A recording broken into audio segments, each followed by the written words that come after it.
All right, welcome back to the show. What's best for the patient is best for business. Excited to have a person here who works in the healthcare space without initials behind their name. And so coming from someone with initials behind their name, there's lots of smart people in the profession. But as I've said over and over publicly, if healthcare would bring in more people without initials behind their name, I think a lot more problems would be solved. Yeah, So how you like that leading, Kevin? pretty good. Yeah, I good. I'll say I have different initials, maybe There you PhD. go. There you go. Yeah, healthcare, everybody, and right, and you go walk to your doctor's office and can't read your doctor's name because there's so many initials. And by the Oh way, yeah, I've done a survey of our clients before. No one knew what any of the fucking initials meant. So I was like, yeah, great, you spent all that money on that extra print. So yeah. So Kevin Timms from Tealeaf Health, and let me just set some context here, and then Kevin's going to tell us about himself and what he's doing these days, what his platform does.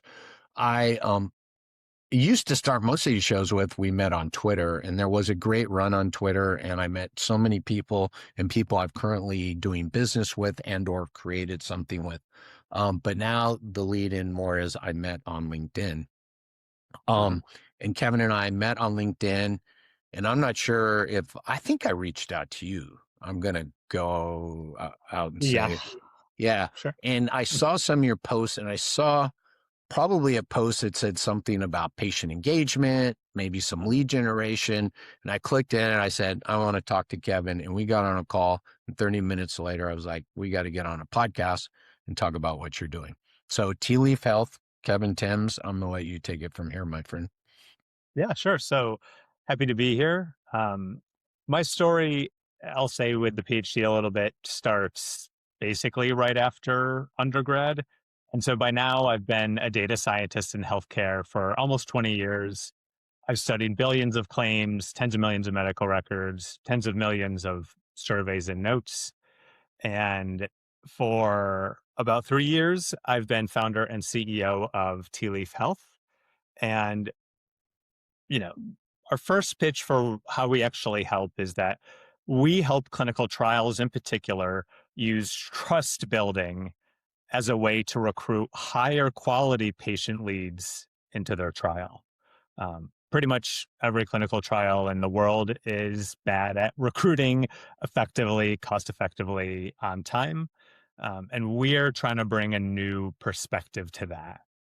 Uh, as a tech guy, I'll say my pitch is really that our platform makes it efficient to do organic and grassroots patient engagement to reach those patients who really aren't responding to your ads. Um, and I'll kind of to dive in, I'll say really the secret sauce that keeps Tea Leaf going is that we're using AI we've specially built based on a lot of my experience to really find who and where your very specific target audience is already interacting. Who do they already trust? Barbers, pastors, influencers, blogs. And once we find a sort of trusted channel, we create very organic, patient-centric TikTok series, blogs, lead gen calculators even. And so really what that does is create a trusted message that doesn't feel like an ad that we then deliver through the trusted messenger. So that's how we're going around the classic Facebook ad campaign approach to create a whole new pipeline to patients. Is that the biggest lead gen for clinical trials? Is that typically ads, paid ads? So right now it's whether we want to consider it the biggest lead gen because their digital ads are kind of notoriously awful at getting the Sorry, right. is that the preferred funnel? Usually, no matter, right, regardless of Yeah, the result, is that yeah. typically the funnel? And it's really interesting. The field has evolved a lot, but it also became the preferred method because it's cheap, even though it's very inaccurate and low ROI as a whole. But Right. also at this point, it's the devil they know. It's People, been sorry, say that again? it's the devil they know in terms Yeah, of correct. recruitment. You know, 100%, man, yeah. pretty much everyone I talk to does agree that going through nonprofits, pastors, barbers, influencers is better, but the way it's done is very slow. It's manual. It's not automated. So honestly, it's more painful traditionally than an ad, whether that ad really works or not. Yeah, it's so interesting. So, can we jump over now? Can we Mhm. jump to yeah.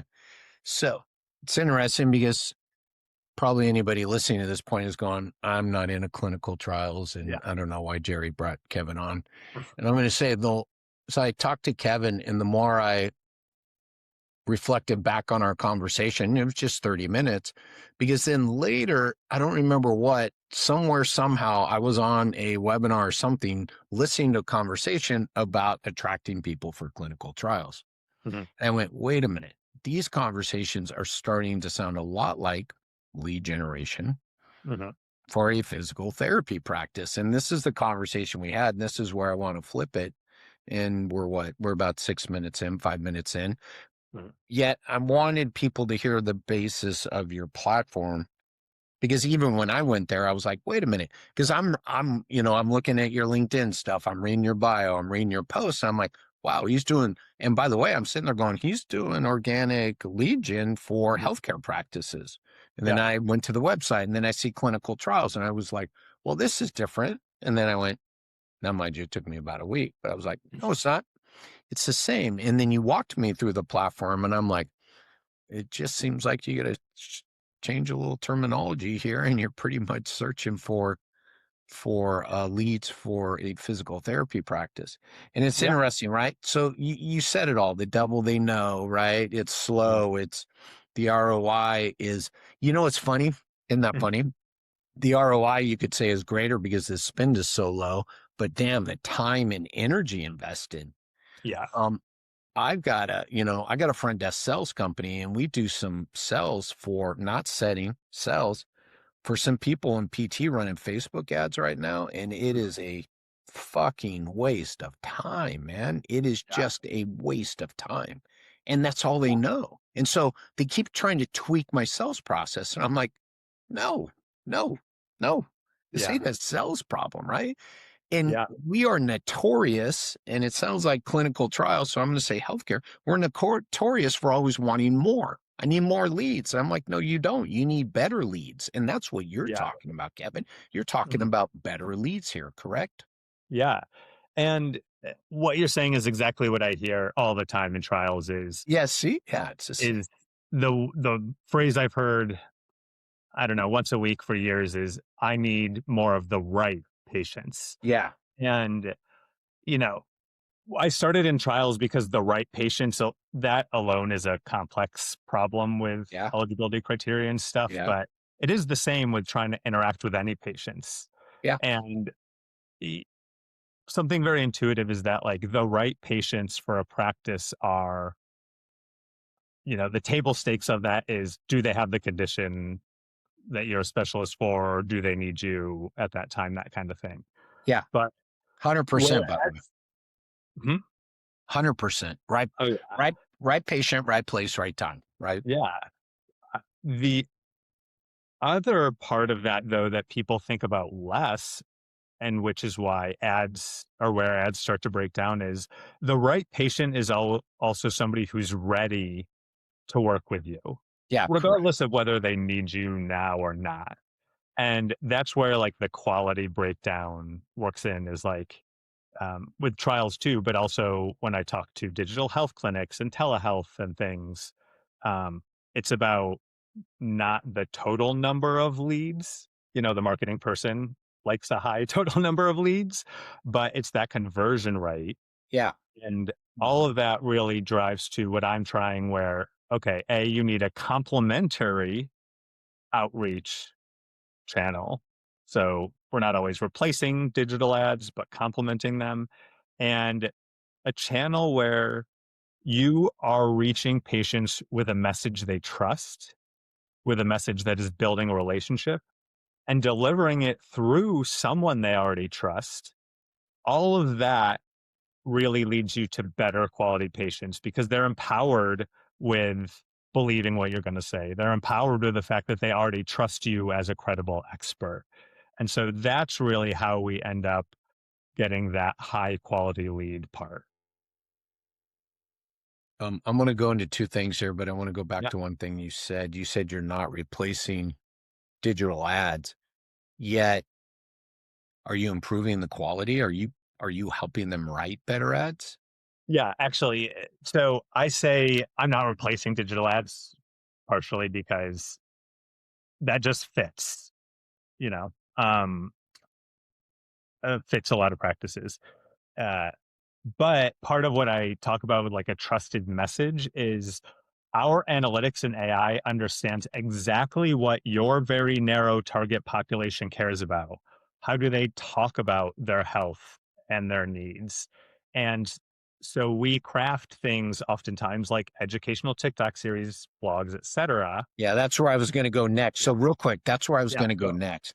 But so you're feeding back information though Yeah, to the ads and stuff. See, I think this is important because you know, when I go to my clients and they say I want help with my sales process and I'm running ads, I go, cool, show me the ads and show me the promise. And you know yeah. what's funny is how many of them are not prepared to do that. And Hmm. I'm like, how am I going to be successful on the sales side if I don't even know what you're selling? Right? Hmm.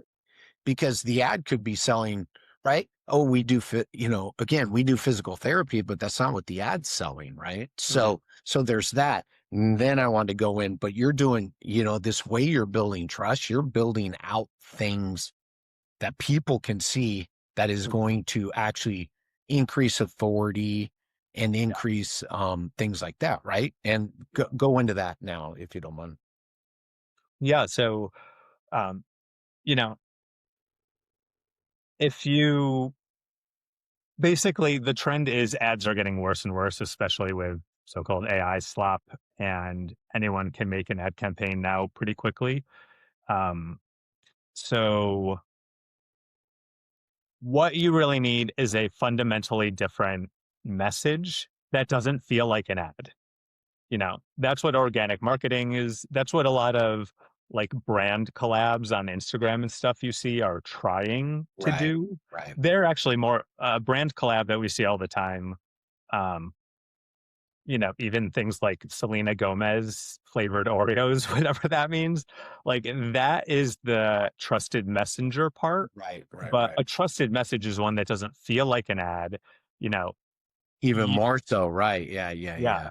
you as a provider offering essentially something for free, whether it's like a tip on how to make a pinched nerve feel better, or I don't know, I'm making this up.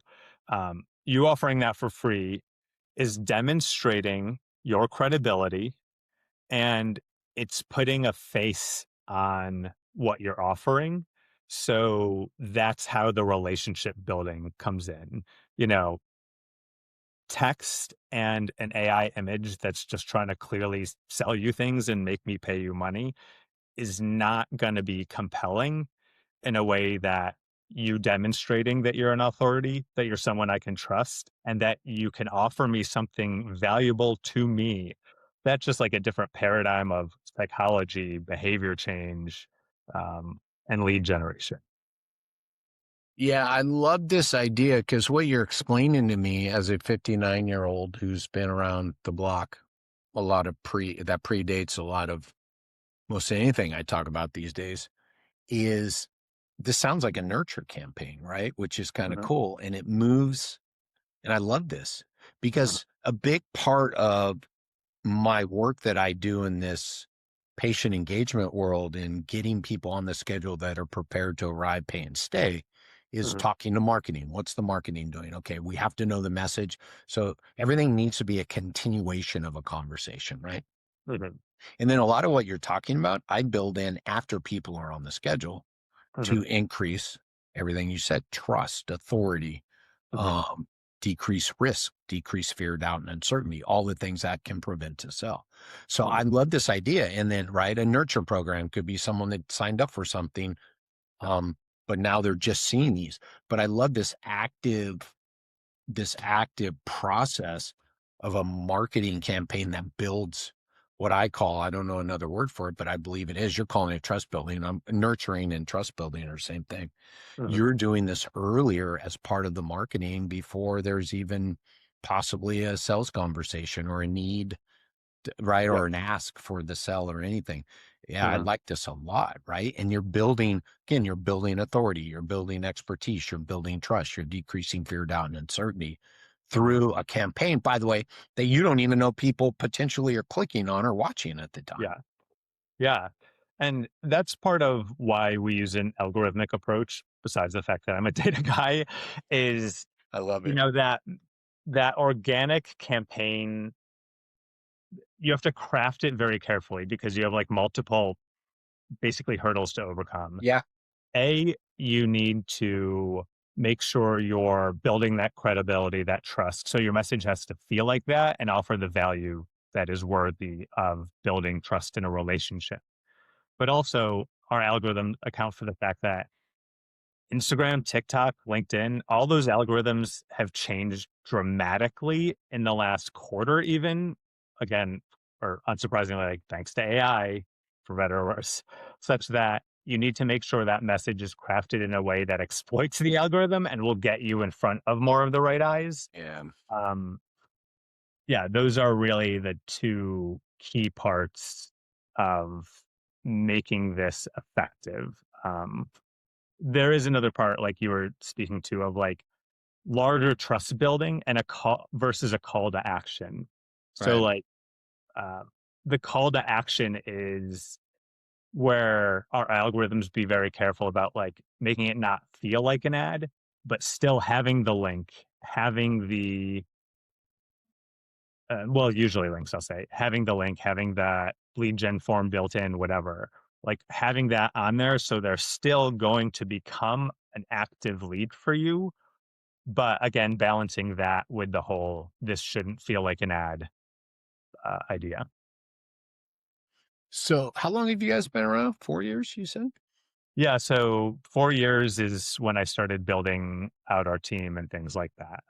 Been working at it a little longer. Yeah. And is it all clinical? I flipped it to, and I did this on our call the other day, I flipped it over to lead gen for, let's just say for physio.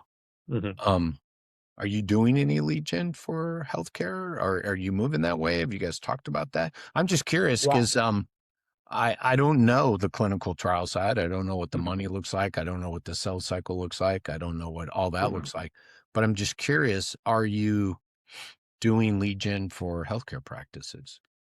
Yeah. So the problem that we're Oh, addressing I for love clinical starting a trials. sentence with that, like that.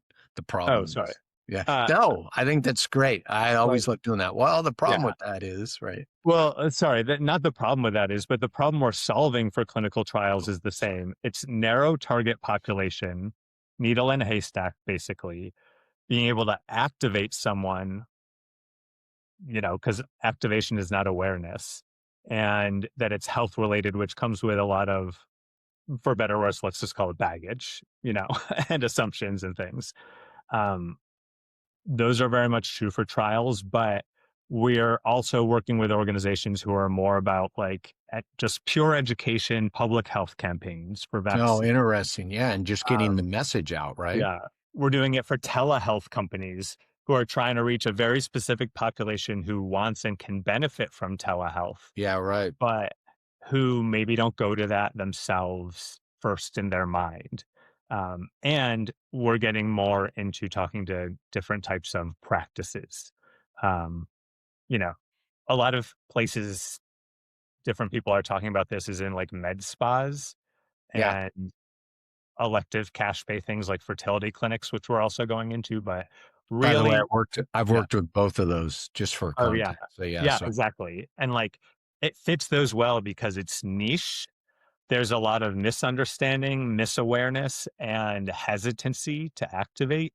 And so that's where things like organic and grassroots marketing are really effective, is to drive people to those specific types of clinics.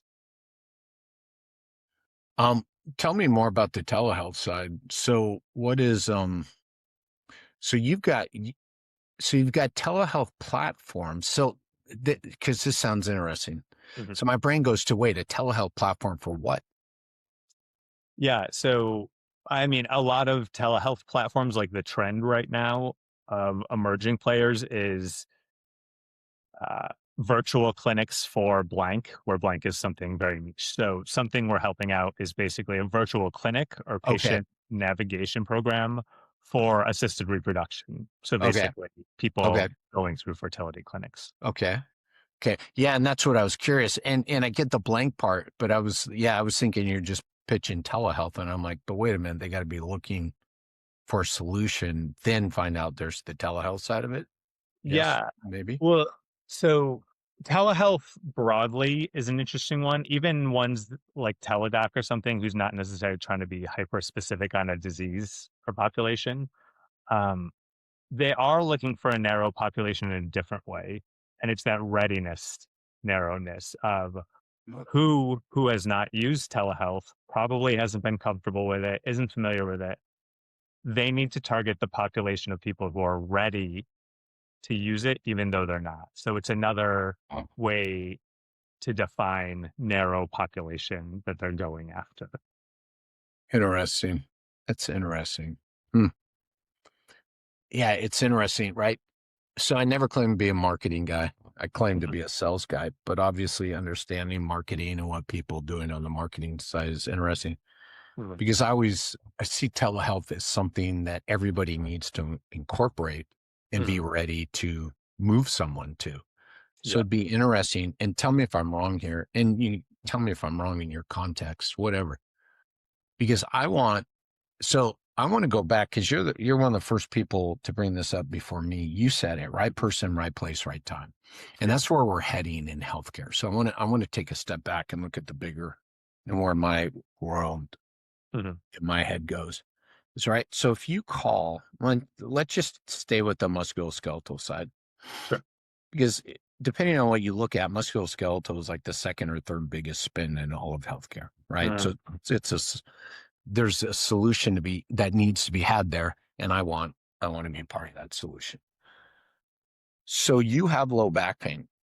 mhm, So it's interesting because as I've been on this journey, I've always said not everybody who calls your clinic today needs to be scheduled. mhm, mhm, mhm. When you look at the prevalence of low back pain, make sure I'm using these words properly, please correct me. If you're Yeah. looking at the prevalence of low back pain, across the population, it's high. But if you're looking at the resolution of low back pain, that's high Mhm, also without any intervention. mhm, So believing that anybody who calls your clinic, believing that everybody, this is the problem in healthcare. mhm, If you call my clinic and you say you have low back pain, the only resolution I have for you currently is to schedule and invest your time, money, and energy in now entering the system. mhm, Yet, and I've always stated that we can do greater good by having better options. And one of those is a telehealth visit because possibly if you get on a telehealth visit, there needs to be no further intervention. So mhm, this is why, because when I think of telehealth, I see it as a access solver, as a right person, right place mhm, solver, all kinds of stuff like that. So just so you understand my context of, because then I do want, believe it or not, mhm, I personally want everybody with low back pain to call me because I'm going to make sure they get to the right place. Right. mhm, And my work in sales is making sure that I ask better questions, I listen, and then I direct you. Hey, you absolutely, Kevin, you need to be in the clinic. But I've run through the algorithm, I've run through the triage. You are the person that needs to be in the clinic. But there's mhm, probably greater than 50% of those calls, probably greater than that, who don't need to be in the clinic. They need to jump on telehealth, mhm. they need to jump on a phone call, or they need to sit back and call me in 2 days. Right. And Yeah. yeah. And so I know that might be a little over, but right? Because I want all low back pain patients, and when it comes to telehealth, I believe everybody should have that as an Mhm, option. And now again, I'm probably moving that you're talking about moving it further up, and I'm moving it downstream or to the right a little more. That decision mhm, about telehealth comes down to someone saying, "Well, I have a solution for you, Kevin." Mhm. would you be willing to, do you have access? Would you be willing to jump Yeah. on the computer to meet with Dr. So and so? Yeah. So, And oh, that kind of targeting is something we put into the AI in yeah, particular. and that's what I figured, and Yeah. that's why I'm thinking about this, and the look on my face now is right Mhm. is because this I love this. I'm going to call it pre-nurturing or Mhm. nurturing further upstream that you guys are doing is I think is the I don't know. What do you think is your special sauce? Is it the nurturing, or is it finding the people to target with the nurturing? Is I that would it? say it's the trusted message, trusted messenger. So Yeah, yeah, nurturing and yeah, delivery through somebody they yeah, believe. yeah. So and that's what I see. And so right then, if that message gets out, right, whether it's to, by the way, it could be employees of a company, it could Yeah. be the general population, Mhm. because I just really see this again as something really significant for Mm. healthcare practices, Mhm. not just clinical trial side. Totally. So Yeah. how's it going with like the telehealth business and the healthcare practices? How are you That's guys? a newer area for us. Then trials was our bread and butter for a while. Yeah. Uh, it's actually going really well though for our main customer in that space right now. That is this like patient navigation, virtual patient navigation for fertility procedure patients. Uh, it's going really well because that's an awesome use case of a lot of misunderstanding. So there's kind of like a lot of implicit or kind of like unconscious appetite that drives the fact that the algorithms are showing us to a lot of people because a lot of people are searching for things. They don't know a lot about that. As well as the fact that, especially with like assisted reproduction, it's family building. There's such emotion involved in it that, uh, that there's like a lot of opportunity for a trusted relationship to be one that is very valuable business wise. Oh yeah, huge, huge, Yeah. And huge. yeah, and in your space, I think there's in some of our data analytics and patient surveys across different disease areas and specialties, is that we've found like women's health, populations, um, assisted reproduction and fertility, as well as chronic pain at all, and other chronic conditions that are just like annoying. Oh yeah, this Those is are, good too. Yeah. yeah, those are other, um, the journeys and psychologies and needs of the patients are actually much more similar across those different populations than you would intuitively think. And so that's part of why I've actually wanted to build a platform and not just be the organic Yeah, grassroots right. market. Legion. Again, here we are more, right? Here we are. Yeah, We're circled back to, right? Right. There are lots of solutions to get more. And I always say it's not more, it's better, right? I want yeah, better. I don't want more, right? yeah. And I mean, a number I'm honestly pretty proud of that we just calculated over the weekend is in the uh, I think it's been month and a half, we've been working with this particular fertility patient navigation telehealth company. Is we've increased uh, the active leads who have submitted to their lead gen pipeline by something like 380%. And we've done it in a month with, I don't know, like 10 educational posts in a campaign that were tailored to that population. And what's really cool is that the ratio of like followers and impressions to qualified leads is really good, um, especially because of those algorithm changes on TikTok and Instagram where we're distributing the organic marketing. It's making it harder to reach a high number of people. So the fact that we've gotten a pretty high percentage of leads relative to a smaller number of impressions, like Well, here we go. More. that's Or that's sorry, what we're doing. better, not more, right? Exactly. Hmm. It is more, don't get me wrong, but it's the right number of more. It's Yeah, not more just of the leads, right? better. Yeah. Like, More of the better, right? And yeah, that's the definition of better, right? We have less leads, but yet more of them are clicking exactly. through and want to learn more and want to engage, right? Yep. Yeah. Yeah. And a lot of both paid digital ads and some other organic marketing firms, the numbers they advertise are like impressions and views. Yeah, I And those know. are, I know. It always cracks me up. yeah. And like those, I'm a data guy, those are certainly predictive to a certain degree of meaningful engagements, but I don't know, the era of that being the selling point should be over, basically. Yeah, I know. We, I've never, it's funny. People ask me about the podcast. I say, you want to come on my podcast? Oh, what's your target? I'm like, anybody who wants to hear about healthcare business. And they're like, yeah. how many downloads? I'm like, I've never looked. I said, Hmm. ask me views and impressions next. I have no idea, but I can tell you this. My highest paying clients say they've listened to my podcast. So I'm like, Yeah. so guess what? I just put it out and, Mhm. try to stay on the front end, right? With conversations like this. Yeah. That posting, I never look at, I post everywhere, right? Mm, I'm not going to lie. At LinkedIn, I do look at impressions, mhm. views, sorry, views it is. Yeah. Um, yet I can't make a rhyme or a reason, so I'm not a slave to them, and I don't say, "Fuck, I'm not gonna post that anymore," right? Because the shit that blows up last week, I'm like, there's no rhyme or reason behind it. Yeah.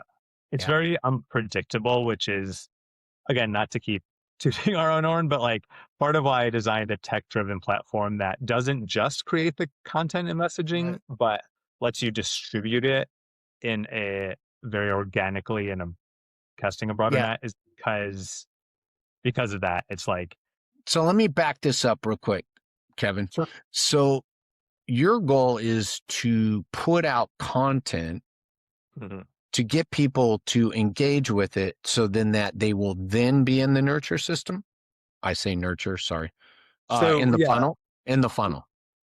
yeah, we put out like much more organic education, patient centric messaging to get in front of patients. Okay. And we craft it in a way that both like gets in front of eyeballs, basically Mhm. exploits the algorithm, but gets in front of them in a way that they want to engage with, that they follow, etc. And that is the simmer campaign, is Okay. that they are continuously seeing your credibility, your Right. value, they're Right. trusting you more. And that is like that's where uh, the trusted message is part of the tactic of engaging with you at the point they are truly ready and at the point they have become that high quality lead. And it's sort of beefed up by the fact that we distribute it in the blogs, Facebook groups, podcasts, barbershops, whatever. Distributing it through there is really what skyrockets it in terms of credibility that they're interested in listening to you. Cause I mean, 85 to 92% of people or something prefer a recommendation from a peer than an ad. Yeah. Yeah. 100%. 100%. Yeah. Um, so I don't know, is there more? This is the thing. I usually have all these questions, yet I don't even know the questions to ask right now because it's so interesting. Um, what do you think? This right patient, right place, right time, this feeds this, right? And you said it first, which is so interesting. Um, I didn't expect that, but that's really what we're trying to do. And Mhm. yet I'm trying to tie this again, as I did in the past with the marketing and the sales, right? But a Yeah. lot of this is moving some of this sales process up because I've always said, this is interesting. I've always said, if you want better sales conversion, get better marketing, right? You know what I mean? So, and really what I'm saying is targeted marketing. Mhm. And then we just have to make sure. So then how does, well, let's move it forward. So Mhm. someone coming through your funnel, they're going to engage with the platform and say, are we going to know where they came from? Are we going to know we're going to be able to tie that back? Yeah. So, uh, as a Right. The data person, connectedness of that marketing and sales, right? That's what. exactly is like we make sure any content out there has the call to action I was telling you about, which minimally is like filling out a lead form. Oh, Uh, okay. Okay. I but got. in doing that, we also can attribute it to a specific message, a specific topic, a specific, even like format of 90-second video, 30-second video carousel, like static carousel. So not only do we measure those outcomes for you like as a business we need to perform, but also that's actually critical to our algorithms are adaptive over time. It's going to evolve with as we learn what works and what doesn't, and evolve as different trends change, which might affect how you need to communicate with your target audience. Yeah, all that. See, and that I always say, we say marketing and sales, right? There, Mhm. people. It always baffles me when people say sales and marketing. I'm like, why'd you do that? It doesn't even match in the alphabet. I mean, just alphabetically, it's marketing before sales, and marketing, sorry, it comes before sales. And they're not the same. I always say they're two roommates who share a one-bedroom apartment with two twin Mhm. beds, right? And by the way, they never leave the place. So they're interacting, and they should be. They're not the same person, but they should be interacting 24/7, 365. Because the Mhm. best way to improve your sales is to get better marketing. And the Yeah. best way to improve your marketing is to get feedback from the salespeople, meaning, hey, we had 30 leads after you guys sent out, right? After you guys sent out the video of the Mhm. woman talking about her journey in Exactly. fertility, right? We got 30 leads and they all converted. You guys would be like, whoop, ramp that Yeah. bitch up. Oh, bitch. I shouldn't say it like that. Bitch in a general term, Yeah. right? But ramp that ad up, right? And Mhm. yeah, and right. Again, Yeah. marketing should be saying, what do you hear in sales? And sales should be going, marketing, what'd you put out this week? Right. It just baffles me Yeah. again. It goes back to this person who um, contacted me to help with their Facebook ads. And I said, well, do me a favor, let me see your Facebook ads so my team knows what they're dealing with. And they're like, oh, wait, I don't have that. I'm like, what the fuck are we supposed to do with it? Yeah. And that's an interesting one too, because something we have done, especially for like virtual clinics, and we could do for PT clinics or whatever specialty is, we've literally asked for like, what are your, share some of your recent ads with us if we can't see them. Oh, yeah, right. Right, Yeah, right. we'll look at your social media and we look at your website Yeah, and you know yeah. whatever you have out there, and we actually use our analytics on our models to score like, is your message one that is in the right language of the people you're going after? Is it clear enough so they will understand what you are actually trying to communicate? Because we've shown actually a lot of times that pharma companies, especially what they think they're communicating, patients read it and they're confident they understand. And when I ask them what it says, they're wrong. but so uh, yeah, so we actually like look at all those ads and things and make sure that the call to action is there. It's communicating it in a right way, and it matches that they're advertising their differentiation, their core value prop that their other PT clinics in San Francisco don't have. See, I love that part. And it just, right? Everybody wants to invest. They want to say, I'm doing this. And then what's the differentiator? What's setting you off? What language are you using? Mhm. No idea. And I'm like, so you're just another physical. By the way, the worst thing you can be, Mhm. someone calls and says, I need physical therapy. I'm like, boy, you better get that defined because the worst thing you can do is schedule that person, right? Zero expectations, right? Mhm. Yeah, it's so interesting. I've talked some people into taking physical therapy out of their name because of the biases and Mhm. beliefs that come with it. Mhm. Yeah. Right. So again, from a marketing standpoint, because part of one of the best things I heard was, right, you want this to invoke questions, right? Like someone watching this video, this seems Mhm. interesting to me. I Mhm. want this journey sounds like mine. I'm wondering if, right? That's the Mhm. stuff I want. And I want people calling going, hey, I saw this. Mhm. Sounds like it could be right for me. Can I ask some questions? Absolutely, right? But yet, Yeah. just to go, I need to schedule for a fertility, right? Yeah. Evaluation or assessment. Cool. Let me get your name, your date of birth. I'm like, oh my God, you might as well just be tapping people on the shoulder in the street. Yeah. And I mean, you're speaking to a lot of actually why I started the company. Um, One motivation was basically like everyone in healthcare agrees that like health literacy is a huge issue. Huge, Not huge. People don't do a lot of it other than make their message simpler and oftentimes sound like patronizing and not actionable. Um, but something we've gotten into is like our algorithms estimate clinical trial literacy.